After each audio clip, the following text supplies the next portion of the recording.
Hey guys, welcome to Brickstars. In today's video, we're going to be looking at the most expensive minifigure in each collectible minifigure series licensed themes edition.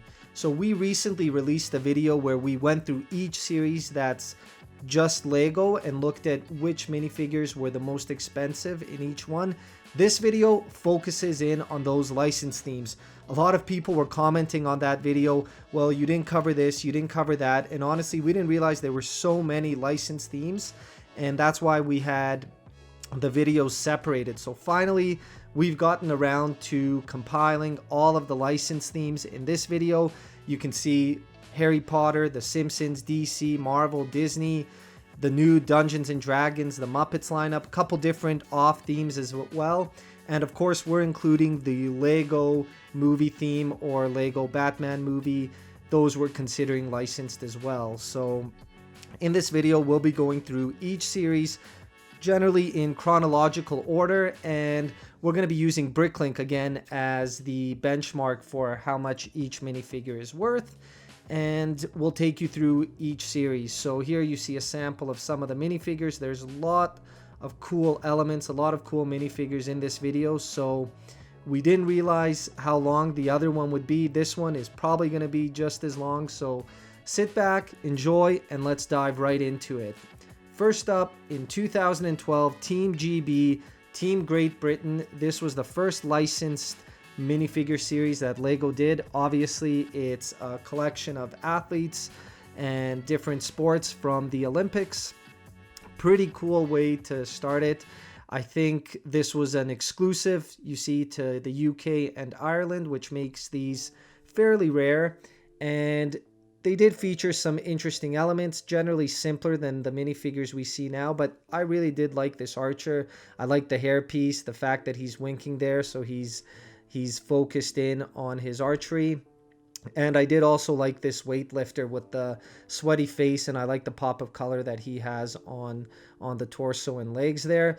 And I would have thought one of these is the most expensive of the set, but actually the boxer takes the top spot here. This is a minifigure that features the helmet, the gloves. I do like that he has a medal as well, and the GB on the waist. So he is about 58 Canadian, which is about $40 US, and I think that's among the licensed minifigures generally pretty high. If you remember our previous video, a lot of the regular Lego minifigures were up in that price range, but he'd be a great companion to the CMF Series 5 boxer, which you can see Lego kind of kept the same almost style of shorts, so that if you're building a boxing scene, they'd work pretty good together. Next up, we're looking at the Lego movie series. So this one followed the London Olympics Great Britain team after about 2 years. And it's an interesting series, I would say. There's a lot of minifigures in here that I wish they tweaked a little bit that I could tie into my Western collection. You can see there's a couple Western inspired minifigures, but let's take a little bit of a deeper look. Obviously, Abraham Lincoln and Shakespeare, my favorites of the bunch, but I do really like this kind of zombie pioneer guy. The sombrero guy here looks great. And again, the Western minifigures, you see these ladies here, they can work in a Western scene, especially this one. This one's a bit tougher because it's a zombie or robot type minifigure, but the hairpiece is pretty cool there. So looking at these, I would say Abe Lincoln is probably the most expensive in the bunch, but Shakespeare, I love this script here where it says to build or not to build. I thought that was really clever. And what I also really like is that they match the torso to the Shakespeare actor from a couple series ago as well. So we have this one in our collection. I would love to get Shakespeare as well. I think these torsos look beautiful in a medieval setting. And I do love this hairpiece that Shakespeare has as well. And actually, here's some facts about this series. So we won't read them all out, but if you check out Wikipedia, each series, they've got a lot of great information on there. So I definitely enjoyed reading through those and learning some new things. But Shakespeare was the most expensive in this series. So he's about $25 US, which makes sense. Anytime you have a medieval minifigure that can fit within a medieval scene, it's going to drive up the price.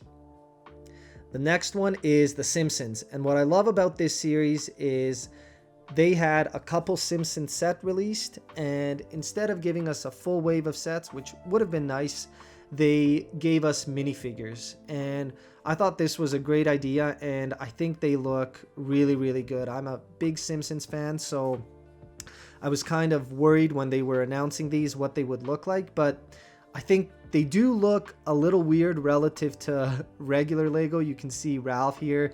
He kind of has these creepy eyes and the big head, but honestly, for the cartoon, for the theme, I think they're perfect. And the torsos are a bit simple. They're not going to tie into a regular Lego city, and you're not going to be able to swap them with regular minifigures for the most part, but for a Simpsons display or something, they are top notch. And this minifigure series obviously includes some of the more prominent characters of the show. You can see we've got the Simpsons family, Milhouse, Krusty, Ned Flanders, Mr. Burns, so obviously Itchy and Scratchy are there too, and some cool parts. I do like this axe piece that we have here, and Mr. Burns' zombie three-eyed fish. That's kind of weird, obviously from his uranium plant. So it's tough to guess which one's the most expensive here, but no surprise, Mr. Burns is at the top there, and some of us can say excellent to that if you have him in your collection. He's not that expensive, but still $20 US, not a bad price. I like the green suit. Again, I like the fish, the uranium bar, and I think they did a great job on the printing. So they've got these kind of marks on his head, and the nose that he has as well, very distinct. So great job on this series, and they actually gave us a second series. I think they probably could have pushed this to 3 or 4 series even, but I really enjoyed this series as well, and I wish I had gotten these back when they came out. For some reason I didn't get any of the Simpsons ones. Maybe I was collecting other things, but this one's interesting because they have kind of the church version of the Simpsons. I do wish they gave us the church version of Bart as well to complete that. But nonetheless, we do get Batman Bart and Milhouse as kind of Robin, and just a couple other main characters. Marge's sisters are there. What I love is that 2 of my favorite Simpsons characters are included here, which are Willie and Hans Moleman. I think they did a great job of capturing his weird looking face and sad droopy eyes. And of course, he is the world's oldest looking 32-year-old. But the most expensive minifigure is actually the comic book guy, which maybe it's the squishy bottle, maybe it's, you know, he's a bit rare, I don't know. All the minifigures were generally close in price, but he sets you back about $11 there, so $8 US. And again, not too hard to acquire him. Disney is the next one, and Disney's had a couple minifigure series, so this was their first wave at it, and I think they did a good job. Starting off, you have to include Mickey and Minnie. Obviously, Daisy and Donald Duck are there as well. And, you know, I know some of my older cartoons, some of the newer ones, I'm pretty out of the loop on, but I can definitely appreciate the effort that Lego put into these minifigures. I love how detailed they made Buzz Lightyear look. I think this is a really cool piece, really cool minifigure to have in any collection. Captain Hook looks great. Obviously, if his torso was more detailed and something that could tie in with my Pirates collection, I definitely would have picked him up. This is a little too simplistic and cartoony for my taste, but I get it. That's what these themes are about. And I do think Stitch looks really cute here. I like his ears, his big eyes, so nice looking minifigure there.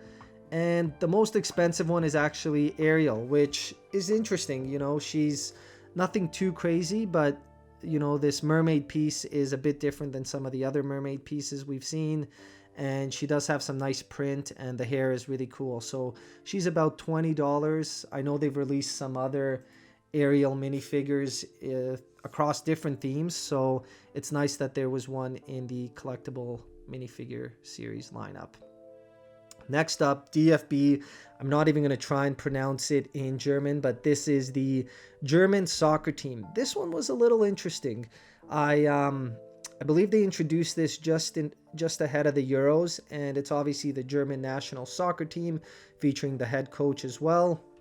We do watch soccer, but not enough to really comment on a lot of these players. So you can see here they've got Germany in their classic white kit, and the goalkeeper obviously has a slightly different kit, and that's what makes him, I think, the most expensive. So at $13 US, the fact that he's a bit different than the others, all the others were, I think, around the $7 mark, so not crazy. I do like this series. I do wish they went a different route though. If they had given us something like what they did with the NBA a couple years back, where they almost had the team captain of each team, and then you could collect, you know, the jerseys of all the teams in that year's Euro Cup, that would have been pretty cool, I think. But, or, I mean, probably too much to ask to have a series of every single country. But again, if we had, like they did with the NBA, different countries, I think that would have been pretty cool. Next up, here's the Lego Batman movie. What's crazy here is the amount of minifigures. Obviously, the last couple years we've been getting 12. So to see a minifigure series that has not the original 16, but actually 20 minifigures is pretty crazy. So lots of cool stuff in this one. What I particularly like is the different Batman that they put in. And you see this one here reminds me a lot of Sauron. Actually, I think these shoulder pieces would work great on an evil looking knight. But these were my three favorites. I love the caveman guy with the cape. The Batman mask there looks great. And then this one with the lobster, kind of a rich looking Batman. So obviously he just wears a robe and eats expensive seafood. But the most expensive one was this fairy version of Batman. And although interesting looking, I was kind of surprised that it's $14 US. A lot of quality parts, printed arms, printed legs. He's got this dress piece and the wings, but this is just one of those minifigures where I don't know if there's a backstory behind it, or maybe it's just so different and out there, or a little funny that has driven up the price of it. The Ninjago movie was the next collectible minifigure series they released. Honestly, I'm not a huge Ninjago fan, or follower, I should say. I do like some of the sets, but this theme feels a little underwhelming to me. Maybe Ninjago fans disagree, but I think I would have liked to see something a bit different. There are a couple cool minifigures here. You can see some of the parts aren't anything crazy. I did like these brown samurai swords. I did like some of these headpieces and this cape piece here, but nothing that really drove me to get any of these minifigures. In hindsight, these ones are kind of cool. I do like this headpiece, and this shark piece kind of looks pretty neat. But the most expensive one here is this minifigure. Obviously, the two torsos. He's extra tall, and he's about, well, $12 Canadian, 8 US. Nothing crazy. I think he was actually in a regular set as well, so nothing too special to write about there. Moving on, we get the Batman Series 2. So they gave us Series 1. We've got another large collection from that movie, and these ones look pretty cool as well.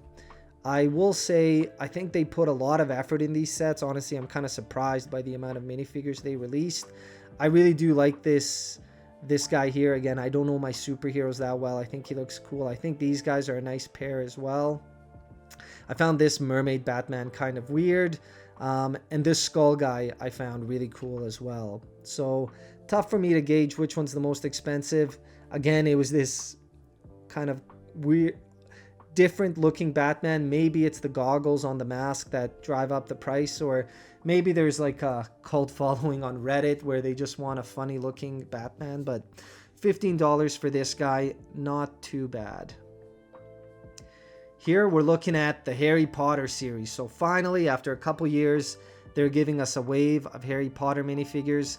And I think Harry Potter's a bit tricky to do as a collectible minifigure series, because although there are a lot of characters, and you see this series has 22 of them included, we get a lot of Harry Potter sets. So throughout those sets, they've often included these minifigures already, whether it's Harry Potter, Dumbledore, Voldemort.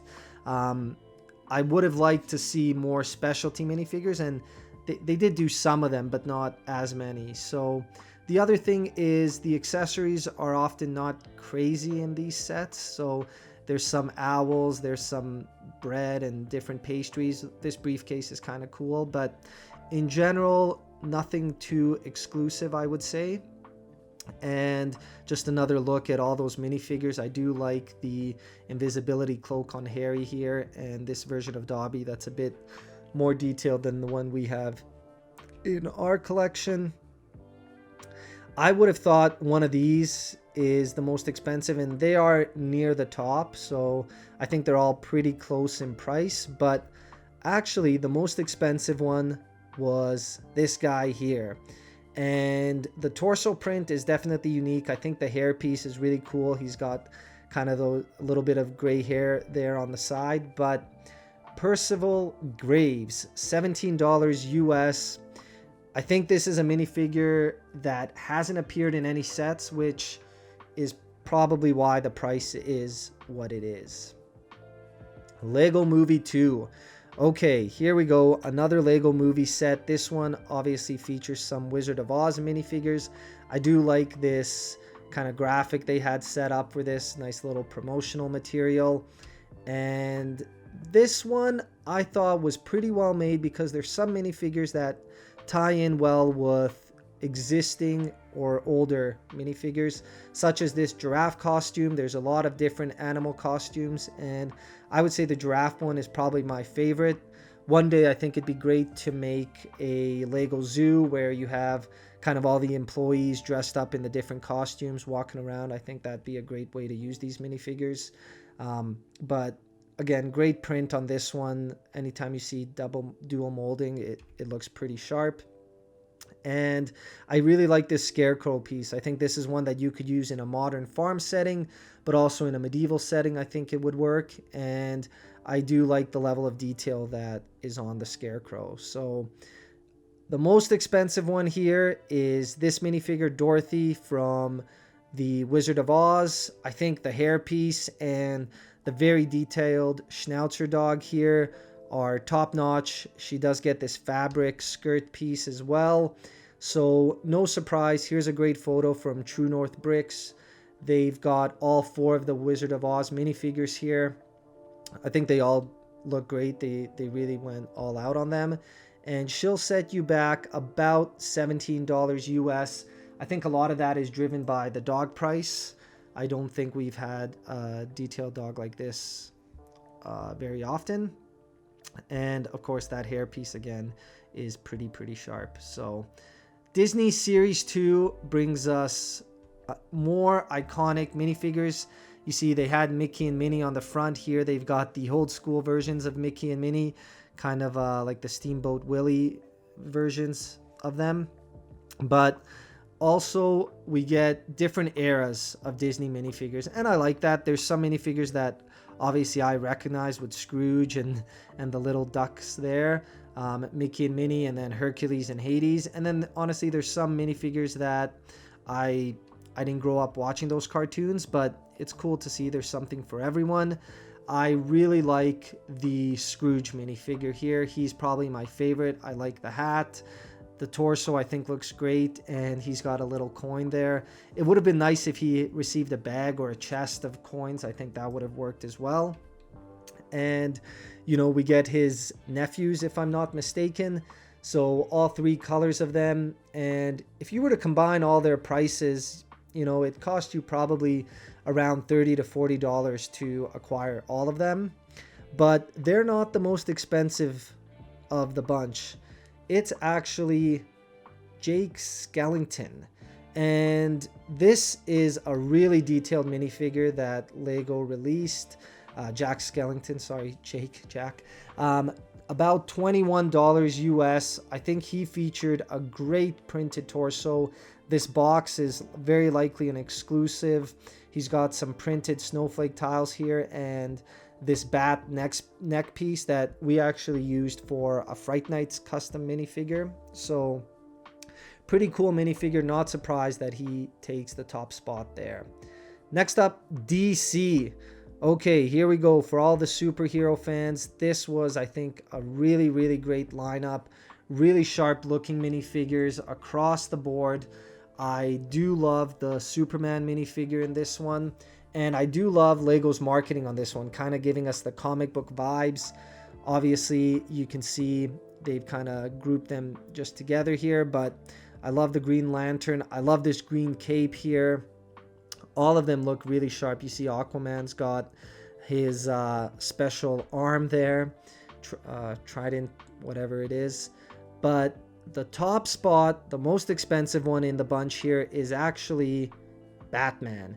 And I'm a big fan of this Batman. Some of the earlier ones I can't say I loved, but I love the detail of this. I love the colors. The fact that his hands are this color too kind of gives me that vintage Batman vibe. His mask is a bit different than what we normally see. So really, really cool looking minifigure. And he's about $14 US. So not cheap, but not crazy. And if you're a Batman fan, I think this is one that you definitely need in your collection. Next up, another wave of Harry Potter. Like I touched on earlier, nothing too crazy. A lot of the minifigures we do receive in the sets. I think the standout for me in this one is a couple things. One is the Phoenix with Dumbledore here. I love the print on this. I think it was a great part, and if I'm not mistaken, I don't think it's in any of the sets. I think there's different versions. I know there was a version that didn't have printing, but another minifigure I really love is this guy here, and I love the purple. I love the hat. I think this wave was a lot better done than the first wave, but the most expensive one is actually left in color here, and that's Bellatrix Lestrange. So she's about $7. You can see nothing crazy. That tells you all the other minifigures were a little bit less, but I do really like her hairpiece, and I think this is a cool printed tile piece, but other than that, not too crazy. Looney Tunes is next. We watched Looney Tunes as kids a lot, and I love a lot of the characters in this lineup. This is one that kind of, I think, along with the Simpsons, they did a great job. You expect the simplicity in these prints, but the headpieces are top notch. So everyone from Bugs Bunny to Tweety Bird, Sylvester. Tweety's actually probably my favorite. I think the cheeks and the big head just work so perfectly. And you do get some cool accessories here. So a bat piece, this green space gun.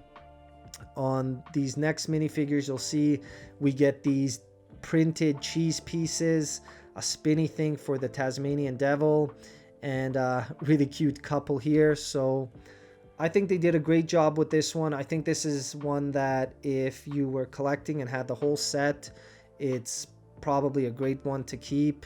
I do think they could have even released a second version of Looney Tunes, and maybe they had one planned, but it was canceled. I can't remember anymore. No surprise, though, that Bugs Bunny takes the top spots, the leader of the crew there, $9 US. If you wanted to get the whole series now, it's not too crazy.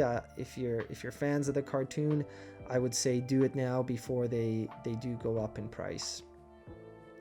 Here we're looking at Marvel. So finally, after a couple Batman and DC waves, Marvel fans get their day. And this was a really cool lineup. I think they started to expand a bit on the side characters that they include and some of the accessories that they add as well. So what's really cool is I think this may have been one of the first times that we saw the baby alligator piece come into play. Lot of detailed printing. Each minifigure is almost a full-out effort between the arm printing, leg printing, torso printing, the head pieces, just just great job overall. Obviously, this is a pretty recent series, so it makes sense that the quality's up there. I really like this minifigure here, Scarlet, but obviously it's tough to compete with Spider-Man, and he takes the top spot. This is probably one of my favorite Spider-Man minifigures. I know they've released hundreds of them over the years. At $14 US, I think it's a pretty fair price. Really detailed print. I love the double cape here with the headpiece as well. And so he's actually the zombie hunter Spidey. So I'm a big fan of this one. Here we're gonna look at the Muppets. Tough for me to gauge this one. I never really watched the Muppets. Objectively, I don't think the lineup was anything crazy. You could say my favorite piece was this tomato face, but other than that, nothing really spoke to me. And even a lot of times I try and buy minifigures that I think I can use different parts or torsos for my collection, and this one didn't have a whole lot for me. So they do look somewhat cool, but none that I bought. Obviously, Kermit the Frog takes the top spot here. I don't think anyone's surprised by that. I did like his banjo piece, $11 US. They did a really good job making him look pretty accurate, so he's the most expensive there. And then we get to Disney 100, the third Disney series. I like this one for a couple reasons. I think, one, I love when they do cross branding across sets. So as part of their Disney 100, you can see this light gray branding. They released a couple cool sets. Also a couple interesting minifigures and parts throughout those sets as well. And anytime they give us a series like that, I really appreciate it. So this one's cool. They went all out with the printed tile pieces, accessory pieces. You can see these tiles, this goldfish here, the Dalmatian, and what else I'll say is I wish that these minifigures could tie in a bit better with my collection. I would have loved to be able to use this as a Forstman minifigure. I get that they had to put the chest fur, if you will, but maybe there was a way not to do that, or to make the arms usable on a regular yellow Lego minifigure. If the hat was detachable, I'd love a yellow Forstman hat. But nonetheless, I think they did a pretty good job with these. A lot of these cartoons are older, but they do have a couple new ones as well. My favorite of the bunch is probably the Wizard Mickey. I do wish he had a cape though. I think that was a bit of a miss. But Stitch takes the top spot here, $9. They were all pretty close, but again, he looks pretty sleepy here. I actually prefer the other version, but the two arms, the double arms, are a cool part. It's nice that Lego went out to make that piece. Next up, the next wave of Marvel. I really like this set. I like the Wolverine minifigure, the She-Hulk, a couple neat parts. The Baby Owl, I think this was the first time it was introduced here. These ones, of course, are in the cardboard boxes, so no longer the feel bags that a lot of us are used to. This is when they started kind of transitioning to those boxes, and you could scan the codes. So just a quick look at all the minifigures in this series, and top spot here goes to the Moon Knight. I think they did a stellar job with this one. Between the leg printing, side printing on the legs, the arm printing, how many moon elements can you spot between the waistband, his weapon, the hood, the central piece here? Top notch. I honestly thought he'd be a little bit more expensive at $8 US. I think that's a deal. I think this is a minifigure that over time will do pretty well. And then we move on to the latest one, the Dungeons and Dragons. I have to say this is probably my favorite minifigure series overall that Lego's done. And I'm not a Dungeons and Dragons fan. I haven't played Dungeons and Dragons, but the quality of these minifigures and the versatility of them, I think, is a reason why they've become a fan favorite. And if you remember when these came out, people were buying them like crazy. I think they sold out pretty quickly. They're fairly new, so the prices for them aren't crazy now, but I think over time these are all going to do really well. And obviously a lot of AFOLs are Castle fans, and not receiving Castle sets or a Castle wave of sets, I should say, in a long time makes these really popular. So I've seen countless videos online. We've done some videos where we've made some factions and updated battle packs using these torsos. So whether it's this dwarf, elf, the dragon knight, some great parts. And I think the versatility of them, so using the arms from the witch, using these legs here, you could expand on this like crazy. And of course, if you are a fan of Dungeons and Dragons, what a great way to add to the set that they released as well. So great looking minifigures. The top one goes to the Dragonborn Knight. I think this is one that is in line with my expectations, as he is also my favorite minifigure of the bunch. He has the armor, a very detailed torso underneath. Anytime we get a printed shield, I think it's great. So he's only about $10 US now, but when you consider the fact that it's about $3 or $4 to buy him new, the fact that he's already 2 or 3 times the cost, and you could probably still find them in a couple stores, I would say definitely get a couple. And honestly, looking at these quantities sold gives you an indication of the popularity of this wave. So a lot of the other minifigures is some traded maybe 5-10 times, some a couple hundred times, but you know, over 20,000 units sold of this guy just speaks to his popularity. We're lucky enough to have a couple of them in our collection. So really cool looking minifigure. So that's a wrap for the licensed wave of minifigures. It has us wondering what's next. I would have liked to see Lord of the Rings, maybe as they return Lord of the Rings sets here in 2025. We do get a wave of minifigures as well. Star Wars is one that surprised me. I know they release a lot of sets, but like Harry Potter, I think they could have given us a Star Wars collectible minifigure series. And then maybe they do something crazy like Dragon Ball Z. I know they've done the Muppets and Looney Tunes, so maybe one-off theme or one-off wave is not completely out of the imagination. So thank you so much for watching this video. Let us know in the comments below which minifigure was your favorite, which one surprised you, and we'll see you next time.